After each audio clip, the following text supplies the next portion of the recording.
자, 연말정산 시즌만 되면 정말 희비가 엇갈리죠. 누구는 148만 원씩 두둑하게 돌려받는데 누구는 오히려 세금을 더 내기도 하고요. 그 운명을 가르는 차이가 뭔지 아세요? 바로 IRP와 연금저축 이 두 가지를 제대로 아느냐 모르느냐에 달려 있습니다. 오늘 제가 이 둘의 모든 것을 속 시원하게 파헤쳐서 여러분의 환급액을 최대로 끌어올려 드리겠습니다. 13월에 월급이라고 하잖아요. 연말정산. 근데 이거 그냥 기다린다고 누가 챙겨주는 게 아니거든요. 내가 직접 챙겨야 합니다. 합법적으로 내가 낸 세금을 최대 148만 5천 원까지 돌려받을 수 있는 비법 궁금하시죠? 오늘 그 비밀의 문을 활짝 열어보겠습니다. 바로 이 숫자 148만 5천 원. 이게 결코 작은 돈이 아니잖아요. 이걸로 해외여행을 갈 수도 있고 최신 스마트폰을 살 수도 있는 돈이죠. 이 돈을 내 통장으로 다시 가져오는 열쇠가 바로 IRP와 연금저축에 숨어 있습니다. 이건 뭐 국가가 그냥 가져가세요 하고 차려준 밥상이나 마찬가지인데 이걸 안 챙기면 너무 아깝지 않겠어요? 좋습니다. 그럼 오늘의 주인공 개인연금계의 두 라이벌 IRP와 연금저축을 본격적으로 비교해 보겠습니다. 겉보기엔 비슷해 보여도 속을 들여다보면 완전히 다른 선수들이거든요. 자, 1라운드 가장 기본적인 스펙부터 한번 따져보죠. 자, 가장 먼저 눈에 띄는 차이 바로 누가 가입할 수 있느냐입니다. 연금저축은요, 문턱이 아예 없어요. 소득이 없는 전업주부, 대학생, 심지어 우리 아이 이름으로도 만들어 줄 수 있습니다. 반면에 IRP는 이름에 퇴직연금이라고 딱 써 있죠. 맞습니다. 소득이 있다는 걸 증명해야만 가입이 가능해요. 그리고 제일 중요한 거, 세액공제 한도. 연금저축은 단독으로 연 600만 원까지, IRP는 연금저축 금액을 포함해서 최대 900만 원까지 공제를 해줍니다. 그러니까 세금 혜택을 담는 그릇 자체는 IRP가 더 크다고 볼 수 있는 거죠. 여기서 잠깐. 많은 분들이 헷갈리시는 게 있는데 세액공제 한도랑 총 납입 한도는 완전히 다른 얘기예요. 세금 혜택을 받는 한도는 연간 900만 원이 맞는데요. 그렇다고 돈을 900만 원까지만 넣을 수 있는 건 아닙니다. 두 계좌를 합쳐서 연간 1,800만 원까지 납입할 수 있어요. 그럼 900만 원 넘는 돈은 뭐하러 놓냐 싶으시죠? 당장은 세금 혜택이 없지만 이게 나중에 엄청난 절세 효과를 가져오는 히든카드가 됩니다. 자, 2라운드는 투자 스타일 대결입니다. 여기서부터 여러분의 성향에 따라서 선택이 확 갈릴 거예요. 여러분은 높은 수익을 위해서라면 좀 과감하게 투자하는 공격수 타입인가요? 아니면 일단 내 돈을 안전하게 지키는 게 최우선인 수비수 타입인가요? 한번 생각해 보세요. 이 두 계좌의 역할을 한마디로 정의하면 딱 이렇습니다. 연금저축은 내 자산을 쭉쭉 키워주는 강력한 성장 엔진이고요. IAP는 포트폴리오가 한쪽으로 쏠리지 않게 딱 중심을 잡아주는 안정적인 밸런서라고 할 수 있죠. 왜 이런 별명이 붙었는지 그 결정적인 이유를 바로 보여드릴게요. 바로 이 70% 룰 때문입니다. IRP 계좌에는 법으로 정해진 족쇄가 하나 채워져 있어요. 바로 주식형 펀드처럼 변동성이 큰 위험 자산에는 전체 돈의 70%까지만 투자할 수 있다는 겁니다. 나머지 30%는 무조건 예금이나 채권 같은 안전자산으로 둬야 해요.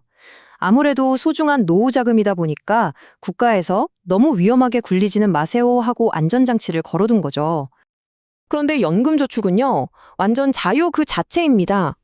위험자산 투자 한도 그런 거 전혀 없습니다.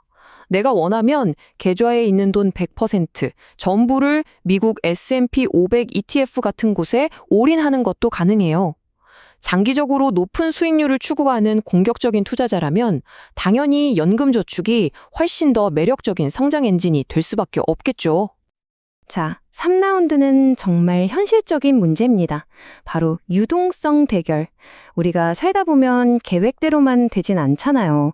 갑자기 돈이 필요할 때 이 연금 계좌에서 돈을 좀 꺼내 쓸 수 있을까요? 와, 이 질문에 대한 답이 정말 중요합니다.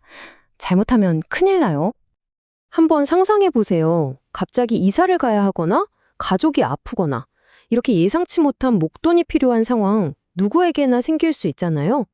이럴 때를 대비해서라도 두 상품의 유연성 차이를 반드시 꼭 알아두셔야 합니다.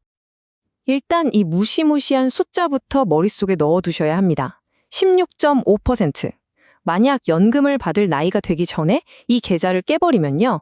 그동안 세액공제 받았던 원금이랑 불어난 수입금에 대해서 16.5%라는 어마어마한 세금을 토해내야 합니다.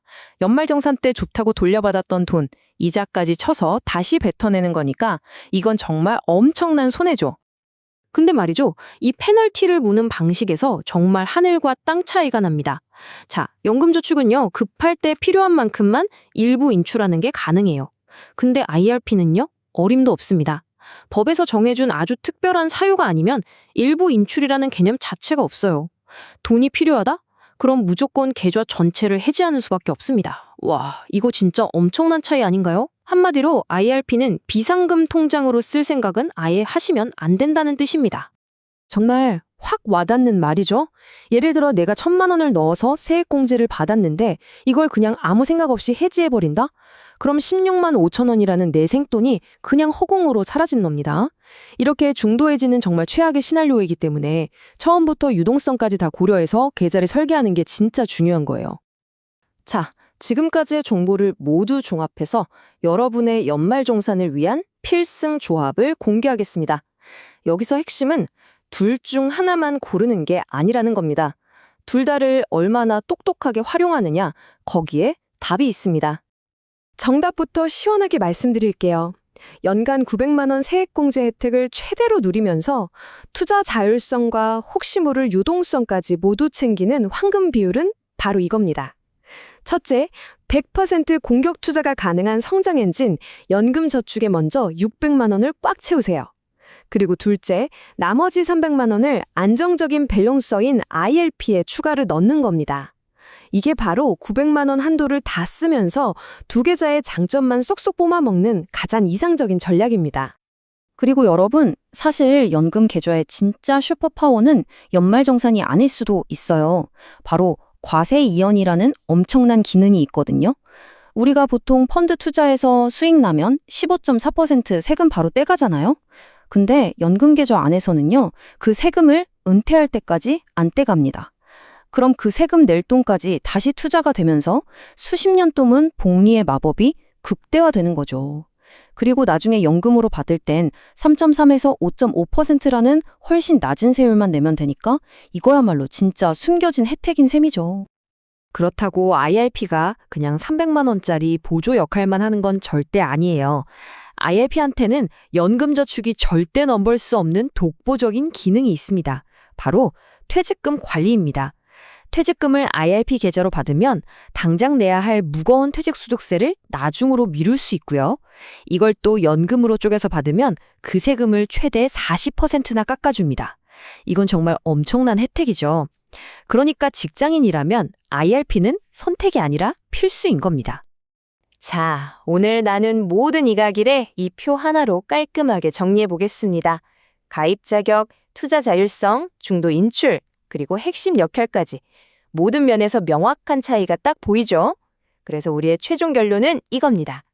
연금저축을 성장 엔진으로 삼아서 공격적으로 내 노후 자산을 불리고 IRP는 그걸 든든하게 받쳐주는 밸런서이자 내 소중한 퇴직금을 지키는 금고로 활용하는 것.